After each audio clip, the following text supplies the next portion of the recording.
안녕하십니까. 공매화재입니다. 신탁공매를 좀 이야기해 보려고 하는데요. 법원 경매장에 가서 시간 많이 허비하신 분들께서 공매가 책상 앞에서 입찰할 수 있어서 공매의 매력에 빠지시잖아요. 저도 예전에 그랬지만 직장에서 업무를 보면서도 입찰할 수 있고 잠깐 커피타임에 스마트폰으로 입찰을 할 수 있어서 굉장히 매력적이죠. 그런데 막상 경매에서 공매로 넘어와 보면 경매에 비해서 물건이 숫자가 너무 적어. 일단 더 10분의 1? 아니 20분의 1도 안 될 겁니다. 매력적이긴 한데 입찰을 통해서 좋은 물건을 받아갈 수 있는 확률이 그만큼 또 떨어진다.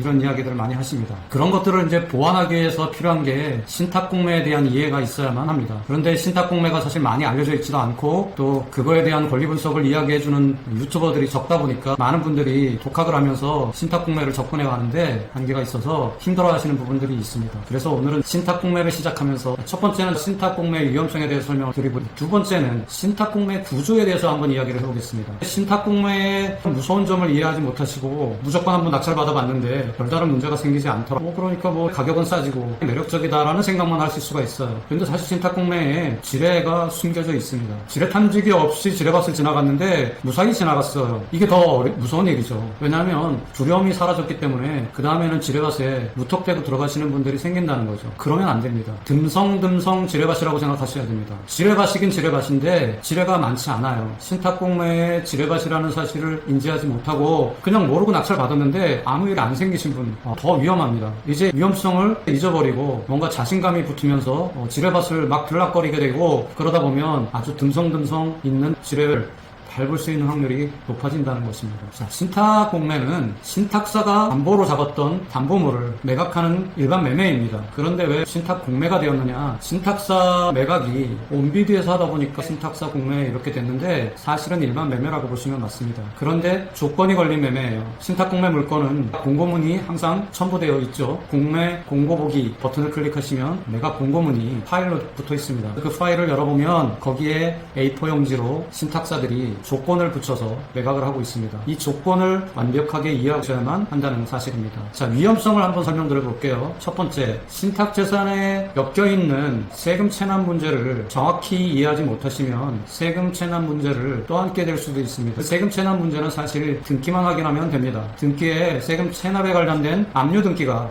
있다면 이 압류 등기가 어떻게 해결되는지에 대해서 이해를 하셔야만 합니다. 두 번째, 신탁재산에 선순위 저당권이 걸려있는 경우도 있습니다. 선순위 저당권을 어떻게 해결하는지에 대한 부분을 이해하고 계셔야 되는데 유의사항에 선순위 저당권 인수조건으로 나오죠. 그래서 유의사항만 제대로 읽으시면 이 저당권을 인수하는 조건이구나 이렇게 생각하시면 되죠. 그 다음에 세 번째, 여러가지 채권 보존 현황이 걸려있을 수 있습니다. 이것도 매각 공고문 유의사항에 나오죠. 소유권 이전 등기 청구권 가압류가 걸려있다든가 하는 내용들이 나옵니다. 이것들을 정확하게 디파인하실 수 있어야 합니다. 그 다음에 네 번째, 소송관계입니다. 이것도 역시 매각 공고문의 유의사항에 나오는데 이 소송 현황들을 디파인할 수 있어야 합니다. 이게 신탁 공매 위험성들입니다. 그러나 이런 위험성들이 없는 물건들이 존재하기도 하죠. 그러나 유의사항에 이런 위험성이 없다고 하더라도 위험할 수 있는 부분들이 있습니다. 신탁사가 매도 책임을 지지 않는다고 기본적으로 매각 공고문에 올리는 내용이 있습니다. 이거에 대한 위험성을 간과하시면 안 됩니다. 민법상 매도자 책임이라는 게 있는데 이 매도자 책임을 신탁사는 전혀 지지 않는다라는 뜻입니다. 매도자 책임이라는 게 무엇입니까? 매매계약이 일어났을 때 계약금을 지급하고 잔금을 치를 때까지 매도자가 매도한 물건을 선량한 주의자의 의무로서 잘 보존해야 하고 잔금 치를 때까지 잘 보존된 매물을 건네줄 의무가 있다는 거죠. 그런데 그 사이에 문제가 생겼을 때 매도자의 책임을 물어서 계약을 손해 없이 깰 수 있다는 내용이 매도자 책임입니다. 쉽게 예를 들면 계약금을 치르고 한 달 뒤에 잔금을 치르기로 한 아파트가 있습니다. 매도자가 그 잔금 치를 때까지 그 아파트를 잘 관리해야 하죠. 그런데 화재가 났습니다. 일부 탔어요. 매수자 되시는 분이 잔금 치르고 싶겠습니까? 잔금 치르기 싫겠죠. 이럴 때 민법에서 매도자의 책임을 물어서 해약벌 없이 매수자가 계약보증금을 돌려받고 계약을 깰 수 있는 권리가 있다라고 합니다. 이게 곧 매도자의 책임입니다. 이렇게 매도자의 책임을 물어서 계약을 깰 수 있는 게 기본적인 매매 계약이지 않습니까? 그런데 신탁사 공매는 사실 잘 일어나지는 않지만 이러한 매도자 책임도 지지 않겠다는 매각 공고문이 기본으로 깔려 있습니다. 이 위험을 아무도 인지 못하고 있습니다. 낙찰받은 물건에 사실 무슨 일이 생길까? 안 생기긴 하죠. 없긴 합니다. 그러나 만에 하나 계약금을 치렀던 신탁 매각 물건에 화재가 발생하거나 어떠한 문제가 생겼거나 상황이 생겼을 때 매수자가 매도자 책임을 들어서 계약법 사고 없이 계약을 깰 수 있어야 되는데 신탁공매는 그러지 못한다는 겁니다. 아마 이 영상 보시는 많은 분들 중에 내가 늘 읽었던 매각공고문에 그런 내용이 있었어? 화들짝 놀라시는 분들 계실 겁니다. 실질적으로 일어나지 않아서 그랬을 뿐이지 이런 일이 일어난다면 계약금을 돌려받지 못하고 여러분들은 문제 있는 부동산을 받으셔야만 합니다. 이것이 신탁공매 공고문에 기본적으로 들어가 있는 매수자가 불리한 조건입니다. 자, 그러면 이제 큰 맥락에서 두 번째, 신탁 구조에 대해서 이야기를 해보겠습니다. 보험과 유사하다고 생각하시면 됩니다. 3자 구조의 계약이에요. 보험 계약자가 있고 보험 회사가 있고 보험금을 가져가는 수익자가 있죠. 구조와 아주 유사합니다. 신탁 위탁자라고 합니다. 보험에서는 보험 계약자라고 하는데 신탁에서는 신탁을 맡기는 사람에서 위탁자라는 표현을 씁니다. 위탁자가 있고요. 그 다음에 신탁 계약을 받아주는 신탁 회사가 있죠. 그걸 수탁자라고 합니다. 그 다음에 계약의 완성이 이루어졌을 때 수익을 가져가는 수익자가 존재합니다. 보험과 마찬가지로 계약자가 수익자가 될 수 있듯이 신탁에서도 위탁자가 수익자가 될 수 있습니다. 그러나 둘이 늘 똑같은 건 아니죠. 보험에서도 그렇잖아요. 보험을 가입하고 수익을 보는 사람은 와이프로 한다든가 아니면 자녀로 한다든가 아니면 부모님으로 한다든가 이게 가능하잖아요. 신탁에서도 마찬가지입니다. 위탁자가 신탁 계약이 완성됐을 때 이익금을 가져가는 수익자를 별도로 지정할 수도 있다는 겁니다. 이런 구조로 신탁이 이루어진다. 여기서 신탁사는 아무나 할 수 있는 게 아닙니다. 신탁법에 의해서 설립된 금융기관만 할 수 있습니다. 그리고 은행법에 의해서 설립된 은행이 또 신탁법에 따른 조건을 갖추어서 금융위원회에 허가를 받아서 또 신탁 업무를 할 수가 있습니다. 이렇게 신탁법에 의해서 설립된 신탁사가 현재 14개가 있습니다. 그리고 은행들이 또 신탁업을 허가받아서 신탁업을 하고 있는 경우가 있습니다. 신한은행, 그 다음에 수협 이런 곳들이 우리가 자주 만나는 신탁업을 하는 은행이라고 볼 수 있습니다. 여하튼 이들이 신탁 상품을 만들어서 대출도 하게 되는 겁니다. 신탁의 가장 기본이 토지 신탁입니다. 토지를 관리하고 또 토지를 이용해서 PF 대출을 보증을 서주고 아니면 전체 토지를 위탁받아서 그 토지를 자기네 자금으로 개발도 하고 건축도 해가지고 분양도 하고 이런 것들이 토지 신탁이라고 보시면 됩니다. 그럼 여기서 어떻게 대출이 연결되느냐? 담보 신탁이라고 할 수 있는데요. 위탁자가 자기의 재산을 사에 위탁하면서 신탁사는 그걸 수탁 소유권을 가져갑니다. 신탁법에 의해서 생긴 신탁사들은 모든 기본적으로 위탁자와 수탁자 계약을 하면서 소유권을 가져가게 됩니다. 이건 기본이에요. 만약에 대출을 받고 싶은 아파트 소유자가 있다. 그러면 이 사람이 위탁자가 되겠죠. 신탁사에다가 맡깁니다. 그러면 기본적으로 소유권이 신탁사로 넘어갑니다. 이렇게 신탁사가 소유권을 가져가면 담보의 효력이 있죠. 그죠? 왜냐면 돈을 빌려가는 아파트 소유자의 명의로 있지 않고 신탁사의 명의로 가 있으니까 신탁사는 안전하죠. 그냥 담보 잡을 담보 물건이 명의가 와 있으니까. 소유 이전 가등기 담보라는 것도 있잖아요. 가등기 담보법에 의해서. 그거가 거의 유사한 거죠. 그때는 소유권이 완전히 넘어가는 건 아니고 가등기만 걸어놓고 다시 담보 잡는 건데 신탁사 같은 경우에는 아예 소유권을 가져가 버리니까 신탁법에 의거해서 정당하게 소유권을 가져가니까 이게 담보가 되는 거죠. 그래서 여기서 대출과 연결되는 겁니다. 아까 설명드렸죠. 이익을 최종적으로 가져가는 자를 지정할 수 있다고 했잖아요. 이때 위탁자와 수탁자가 협의해서 수익자를 금융기관을 세우는 거예요. 이해하셨죠? 대출해줄 곳을 수익자의 구조에 넣는 거예요. 수익자가 된 금융기관이 대출을 해주는 거죠. 아파트 소유자에게 대출을 해주는 거죠.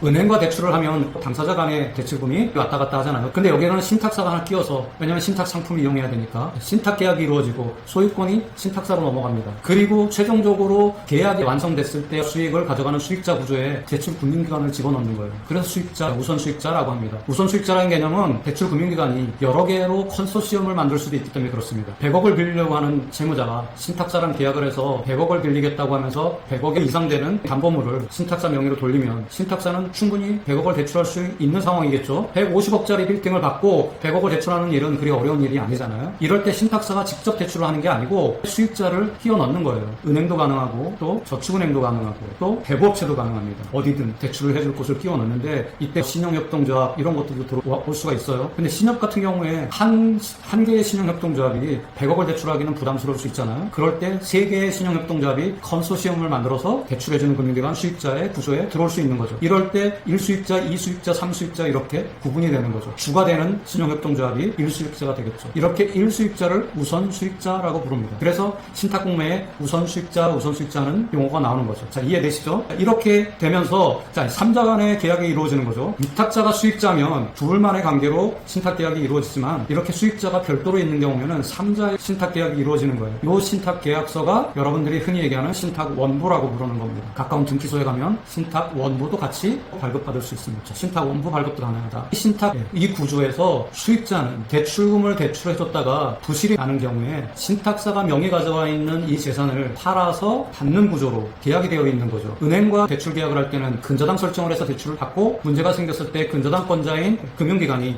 임의경매를 해서 처분하는 그런 구조로 되어 있잖아요. 그러니까 처분할 수 있는 권한, 물권, 저당권을 설정하면서 대출을 하잖아요. 그러나 신탁에서는 명의가 벌써 넘어가 있고 계약에 의해서 빌려간 대출금을 갚지 못하면 명의 가져온 이 재산을 팔아서 대출금을 갚아주고 남는 돈이 있으면 돌려줄게, 이런 이 3자의 계약이 되어 있는 거예요. 자, 그러면 신탁사는 신탁 대출을 할 때 실질적으로는 중개만 하는 거죠. 담보물을 명의만 갖고 있으면서 대출금융기관 수익자에게 보증을 서주는 개념이 되는 거죠. 이해되시죠? 이렇게 해서 대출금이 진행되다 보니까 소액 임차인 최우선 변제만큼 방빼기를 안 해도 되는 거죠. 그러니까 대출금을 더 받을 수 있는 거예요. 이해되시죠? 물권자에 의해서 임의경매가 진행될 때는 권리분석을 통해서 돈을 돌려받아야 되니까 주택임대차보호법에 적용을 받아서 방빼기를 해야 되죠. 소액 임차인 최우선 변제라는 용어로 사용되고 있는 임차인이 보증금 중에 일정액을 보호받기 때문에 그것만큼 금액을 줄여서 대출을 해주잖아요. 그런데 여기서는 금융기관이 저당권을 설정하는 게 아니라 아예 신탁사가 명의를 가져가 버렸잖아요. 그리고 그 명의를 가져간 신탁사가 나중에 이걸 팔아서 갚아줄게 했으니 그 뒤에 들어오는 임차인에 대해서는 보호하지 않는 거죠. 그러니까 여러분들 깨닫는 게 하나가 딱 있잖아요. 신탁사의 명의가 넘어간 뒤에 임차인이 들어왔다면 보호받지 못하는구나. 감이 딱 오시죠? 이게 신탁공매의 가장 기본적인 권리분석의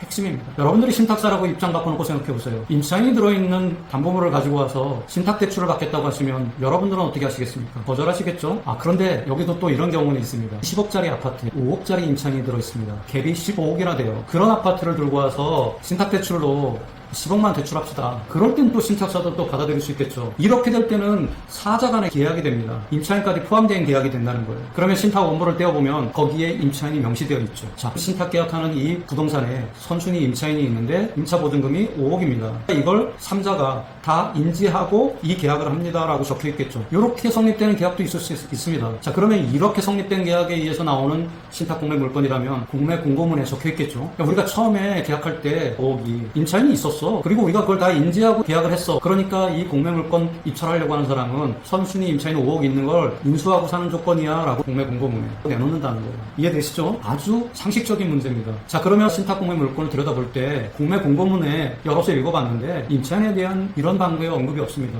그러니까 인수하라는 내용이 없어요. 그냥 명도하라는 얘기만 있어요. 명도 책임만 있다고 되어 있어요. 그렇다는 얘기는 신탁 계약을 하는 그 당시에 신탁사가 임차인을 인지하지 못한 상태로 계약이 이루어졌다는 걸 의미하는 거예요. 이해되시죠? 아주 상식적이에요. 그러니까 여러분들이 신탁 공매 물건을 볼 때 공고문에 임차인에 대한 언급이 없어요. 그냥 명도 책임만을 주장하고 있어요. 그런 경우에는 그 신탁 공매 물건의 임차인은 애초에 신탁 계약할 때 없던 임차인입니다. 그런데 신탁 공매에도 임차인 조심해야 됩니다. 조심해야 됩니다. 말이 많이 나오잖아요. 자, 여기서 한 가지 더 나아가 봅시다. 위탁자가 그렇게 자기의 아파트를 맡기고 신탁 대출로 돈을 썼어요. 상황이 좋아졌으면 대출금은 다 갚고 신탁 계약을 정리하고 소유권을 다시 챙겨가면 되겠죠. 그러나 상황이 더 안 좋아졌어요. 그러면 이 아파트를 위탁하고 대출을 받아간 이 소유자는 계속 돈이 필요할 거 아닙니까? 그죠? 그러다 보니까 거주하던 아파트에서 빠져나와서 공실로 만든 다음에 여기다 임차인을 두면서 또 돈을 땡기려고 하겠죠. 이거 사람이면 다 비슷합니다. 이렇게 되면서 신탁 공매가 복잡해지는 거예요. 착한 약속을 다 지키는 사람만 있다면 뭐가 어렵겠습니까? 그런데 신탁 계약은 신탁 계약대로 해서 대출금은 대출금대로 다 빼먹었는데도 불구하고 계속 돈이 필요해요. 잔머리 굴리는 사람들이 그 집에서 빠져나오고 그 집을 공실로 만든 다음에 임차인을 찾는 거예요. 이렇게 들어온 임차인이 어떻게 신탁 공매에서 자기 보증금을 지킬 수 있으며 또 우리 입찰하는 사람들은 어떻게 그런 사람들을 구분해내야 될지 이제 본격적인 신탁 공매의 권리 분석의 내용이 된다는 겁니다. 이 내용은 다음 시간에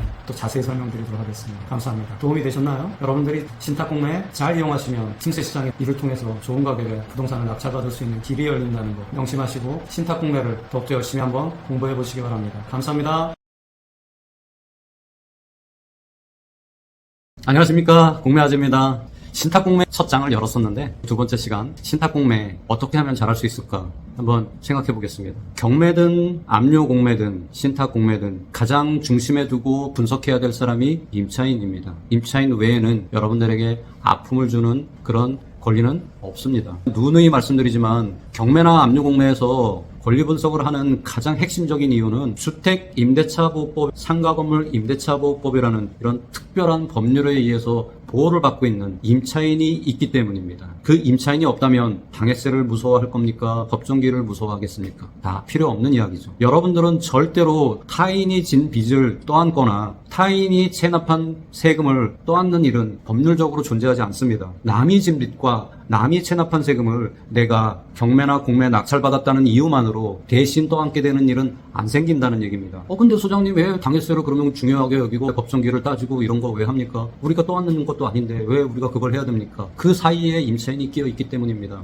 왜냐하면 그 임차인의 보증금이 지켜져야 된다는 약속이 주택임대차보호법, 상가건물임대차보호법의 권리로 지켜지기 때문입니다. 자기 보증금을 지키는 임차인이 있는 경우에 그 사람이 배당해서 돈을 덜 받으면 덜 받을수록 내가 그 사람을 떠안아야 되니까. 그러니까 민감한 이야기가 되는 거죠. 당해세나 조세채권의 법정기를 따지는 이유도 임차인과 비교해보기 위해서 배우는 거예요. 내가 떠안아야 될 임차인이 이 싸움에서 이기나 지나가 궁금한 거예요. 그래서 당해세가 임차인보다 더 많이 가져가. 그러면 나한테 영향이 오네? 이 임차인을 떠안아야 되는데 그러면 이거 어려운 거 아니야? 이렇게 되는 거예요. 조세채권 법정기도 마찬가지예요. 법정기를 빨라서 임차인이 먼저 받을까? 이게 궁금한 거예요. 얘가 중요해서 궁금한 게 아니라 얘가 얘를 이겨먹을까 봐 그게 궁금한 거예요. 그게 권리 분석이에요. 이런 개념을 모르고 무조건 당해세 법정기일이 뭐 어쩌고 저쩌고 막 외우면 무슨 소용이 있겠어요. 기본적인 이 구조를 모르고 그냥 당해세 중요하대 이거 먼저 받아간대 혹시 내가 이 당해세를 떠안는 거 아니야? 이렇게 이야기하면 답이 없는 거죠. 이거 누가 알려주겠어요. 이 개념 모르는데. 다시 얘기하지만 당해세가 우리한테 영향을 미치는 게 아니고 임차인한테 영향을 미친단 말이에요. 근데 그 임차인이 나한테 영향을 미쳐. 이해되시죠? 그런데 얘가 임차인을 이겨먹을 것 같아.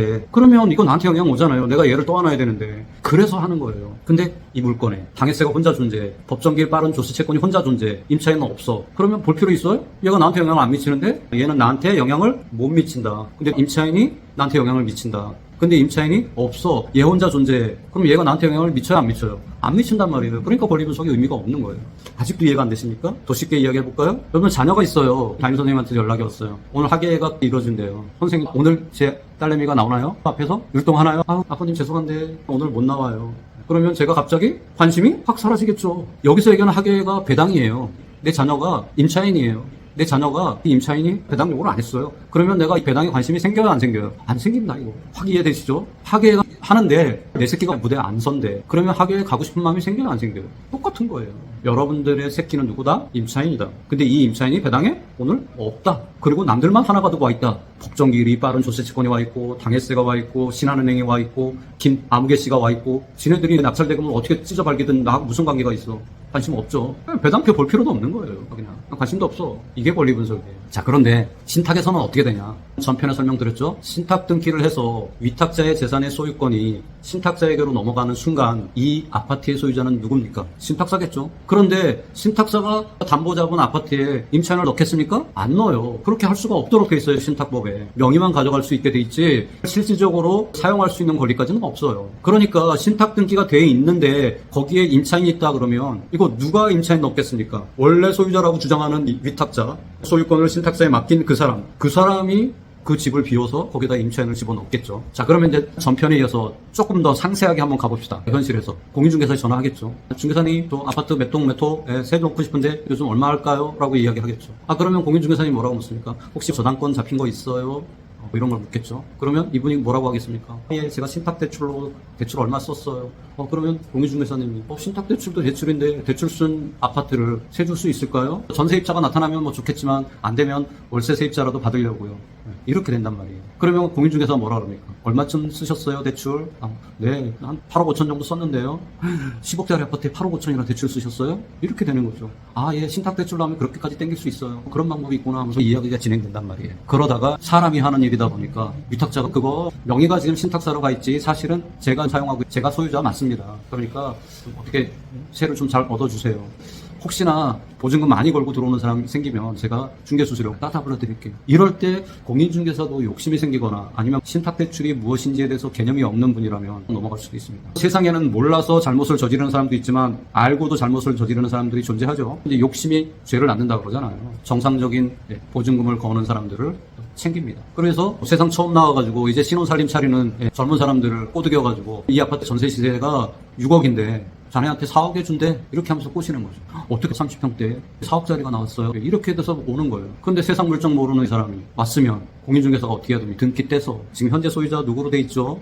이분이 동일인입니다 라고 보여주는 게 공인중개사가 해야 될 일이잖아요. 근데 이걸 안 해버리는 거예요. 세입자로 온 친구들도 사회에 경험이 없다 보니까 본인이 나서서라도 이걸 챙겨야 되는데 공인중개사만 믿고 있는 거죠. 당연히 집주인하고 계약하는 거겠지. 직거래하는 것도 아닌데 공인중개사를 통해서 하는 건데 믿고 하면 되지. 이분이 소유자입니다. 그리고 이분이 돈이 급해서 6억짜리 아파트를 4억에 주신다고 하니까 대박 맞으신 거예요. 이러면서 계약을 작성하는 현실에서 생기는 일이고요. 신탁공매에서 자주 나오는 임차인입니다. 그러면 여러분들 머리가 딱 돌아가죠. 이런 임차인 만나면 어떻게 됩니까? 법적으로는 권리 없는 자잖아요. 그죠? 왜요? 권리를 챙기려면 어떻게 써야 돼요? 정말 등기상의 소유자랑 계약했어야 되잖아요. 근데 등기상의 소유자는 신탁사로 돼 있을 테니까 개념 있는 사람이라면 어떻게 됩니까? 신탁 등기돼서 대출받아 챙긴 아파트겠네? 그러면 신탁사에 동의를 구해야 되겠네. 그럼 중개사님 신탁사에 전화해서 이거 세입자 드려도 되는 물건인지 확인해 주세요. 동의를 구해 주세요. 라고 해야만 하는 건데 이걸 못 한다는 거죠. 이럴 때 문제가 생기는 거고 그렇게 문제가 되는 신탁공매 물건이 수두로 빽빽 있다는 거죠. 이 입찰자 입장에서 한번 생각해 봅시다. 이렇게 속아서 신탁 재산에 세 들어간 사람을 그 물건을 낙찰받았어요. 이 사람 어떻게 해야 됩니까? 권리 없는 자죠. 주택임대차보호법의 보호 대상도 아니에요. 왜냐? 주택임대차보호법은 적법한 임대차 계약을 한 사람을 보호하잖아요. 등기상의 소유자 신탁사랑 계약을 한다거나 적어도 신탁사에 동의를 구했어야만 하는데 그러지 않고 자기가 소유자라고 주장하는 사람과 계약서를 작성하고 들어가 있는 사람이란 말이에요. 그 임대차 계약서 자체가 적법하지가 않아요. 그러니까 적법하지 않은 임대차 계약을 쓴 사람을 주택임대차보호법이 보호할 리가 없죠. 없어요. 이게 합리적인 법률 해석입니다. 그럼에도 불구하고 그 임차인이 짐승이 아니니까 강제로 쫓아낼 수는 없어요. 강제로 쫓아낼 수 있는 존재가 아니잖아요. 그러니까 그 다음 갈 길은 명도 소송이죠. 그런데 전 재산을 다 날리게 생긴 임차인을 명도하는 게 쉽진 않겠죠. 그러다 보면 진짜 6개월, 1년도 걸리겠죠. 그리고 그렇게 전 재산을 다 털리고 나가는 사람을 강제 집행해보세요. 명도하는 거죠. 전 재산 털리고 쫓겨나는 현장을 목격해야 되는 거죠. 돈 얼마 벌겠다고 내가 이런 짓을 해야 되냐. 이런 자괴감이 안 오면 인간이 아니죠. 물론 안 오는 사람도 있습니다. 멘탈 갑인 사람들은. 그렇게 내가 멘탈 갑이다라고 생각하시면 그렇게 그냥 하시면 돼요. 그건 각자의 선택의 몫이니까. 여하튼 신탁공매에서 임차인은 그럴 확률이 되게 높다. 사회적으로 사기 아닌 사기를 당해서 들어가 있는 사람이 꽤 있을 수 있다는 거죠. 그게 신탁공매에서 입찰자들이 맞닥뜨리는 첫 번째 관문입니다. 이걸 잘 넘길 수 있다 그러면 두려워할 필요가 없습니다. 그냥 밀어붙이시면 됩니다. 두 번째 경우는 똑똑한 임차인이 있을 수 있습니다. 자기가 등기 떼보고 신탁 대출된 껍데기만 있는 아파트네. 여기에 잘못 돈을 넣으면 망하는구나 라고 본인이 생각하는 거죠. 어차피 이런 거에는 전세 들어가면 안 되고 월세 들어가야 되겠다. 월세 들어가는데 보증금을 작게 하고 월세를 책정할 때 한 10개월치만 월세를 안 내면 보증금이 탕감되는 수준에서 계약을 해야 되겠다 라고 생각하는 사람이 똑똑한 사람입니다. 스마트한 사람이죠. 왜냐? 대법원 경매든 압류 공매든 신탁 공매든 누군가에게 낙찰될 때까지의 기간이 적어도 10개월 아니면 1년 정도 걸립니다. 그러면 계약을 할 때 보증금을 못 받을 수도 있다고 생각하니까 보증금을 월세를 끊는 순간 차곡차곡 모으면 보증금을 돌려받지 않아도 손실이 안 나는 구간이 분명히 있잖아요. 그 구간에 맞춰서 협상을 해서 임대차 계약을 하고 들어갑니다. 똑똑한 인간이죠. 문제가 생겼다고 판단되는 순간부터 월세 지급을 끊어버립니다. 공매 감정평가고 하러 오고 그랬는데 저 월세 못 냅니다. 보증금 돌려주시면 월세 꼬박꼬박 드릴게요. 근데 보증금 돌려주시지 않으면 월세 못 냅니다. 이렇게 해서 보증금 까기 시작하는 거죠. 10달 지났더니 보증금 다 깠어. 근데 아직도 낙찰이 안 됐어. 그럼 그냥 계속 더 사는 거죠. 공짜로. 그럼 낙찰자가 왔어. 집 비워주세요. 이사비 주세요. 그래서 해가지고 또 이사비도 얼마 챙겨가지고 나가고. 그리고 이분은 똑똑했으니까 정상적인 30평대의 아파트 월세 수준보다 싸게 살았단 말이에요. 꽁목, 알목, 도랑치고 가지 잡고 마당 쓰고 돈 주고 딱 그거죠. 똑똑한 사람들이 들어가 있는 임차인이 있다. 그러면 그 신탁공매 물건은 대박이에요. 그죠? 명도 쉬워요. 어떤 사람이 걸릴지는 알 수가 없겠죠. 그러나 이것도 사전에 미리 알아보는 방법이 있습니다. 인간은 사고하는 동물이잖아요. 지식들을 다 정리해서 내가 원하는 정보를 어디에서 어떻게 얻어낼 건지에 대한 사고가 필요하죠. 하나하나 찝어드리기를 원하신다면 수업을 들으세요. 이게 영업하려고 하는 얘기가 아니고 제 이야기를 듣고 여러분들이 그걸 자기의 사고력을 돌려서 해내면 큰 능력자예요. 그죠? 가능합니다. 그렇게 해서 여러분들이 한 단계 한 단계 밟아 올라갈 수 있습니다. 신탁공매에서 임차인을 바라보는 시각에 대한 이야기를 해드렸습니다. 그러면 여러분들이 그 시각에 맞춰서 가면 되겠죠. 전편에도 이야기했지만 신탁 등기 이후에 들어온 임차인에 대한 이야기입니다. 신탁 등기 이후에 들어온 임차인도 신탁사의 동의를 구한 임차인이 있을 수도 있겠죠. 그런 사람들은 신탁사가 그 임차인을 인수하라고 매각 공고문에 적는다라고 말씀드렸죠. 또 적지 않는다 해도 신탁사를 통해서 확인을 해야죠. 동의해준 임차인이 있느냐. 이건 기본입니다. 루틴이라고 하죠. 루틴. 그냥 무조건 하세요. 경매, 공매를 해서 전문 투자자가 되려면 기본 루틴으로 해야 되는 것들을 잊지 않고 하셔야 됩니다. 전입세대 열람 떼는 거 기본 루틴으로 하셔야 되고요. 임장 가는 거 기본 루틴으로 하셔야 되고요. 명도 소송하기 전에 점유이전 금지 가처분 하는 거 기본으로 하셔야 되고요. 공유물 분할 청구 소송을 하기 전에 소유권 이전 금지 가처분 신청하는 거 루틴으로 하세요. 그거 비용 드는데, 그거 시간 드는데 왜 해요? 아니에요. 만에 하나 생길 수 있는 리스크를 매번 해칭할 수가 없어요. 그런데 이 루틴으로 하는 일들을 빠짐없이 하면 여러분들에게 열에 하나 생길 수 있는 리스크를 여러분들은 피해갈 수 있습니다. 안 생기는데 확률 낮은데 내가 왜 해? 생각하시면 그건 여러분들의 선택의 몫입니다. 그러나 저는 이 모든 것들을 루틴으로 해왔습니다. 그래서 한 번도 리스크를 입은 적이 없습니다. 이게 증빙하잖아요. 그냥 루틴으로 하는 일이라고 생각하고 하세요. 그러면 그 열에 하나 생길 수 있는 리스크를 그 루틴의 작업이 해결을 해준다는 거예요. 그러면 가치가 있죠. 그리고 그런 보전 처분을 하는 것만으로도 해결이 되는 경우가 허다해요. 명도소송 들어가기 전에, 인도명령 하기 전에 점유이전 금지 가처분만 해도 상대방이 협상합시다 들어오는 경우가 많단 말이에요. 마치도록 하겠습니다.